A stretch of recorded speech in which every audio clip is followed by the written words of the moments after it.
Welcome to Chillin' 101. We hope this video helps. You start by confirming essentials, an active Netflix plan and the same Google account on both phone and Nest Hub.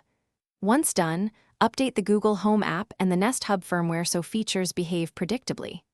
Next, open Google Home, go to Settings, then Video Providers, and link Netflix to your Google account.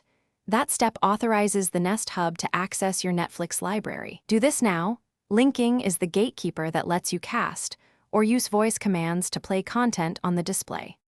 You can either cast directly from the Netflix app or use assistant voice controls. To cast, open Netflix on your phone, tap the cast icon, and choose your Nest Hub. Playback appears on the screen while your phone becomes the remote. Alternatively, say, "Hey Google, play show name on Netflix on living room display," and the Hub will start the title. Make sure to name the Hub exactly as shown in Google Home. For controls, tap the Hub display, use your phone, or issue voice commands like pause, rewind, or skip.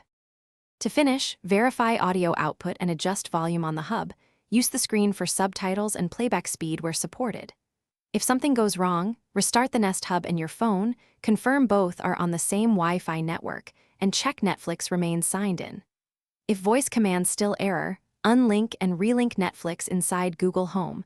This often clears authorization issues. One key troubleshooting tip: reboot the Hub and reauthorize Netflix. Many playback and casting failures resolve after a quick restart. Thanks for watching.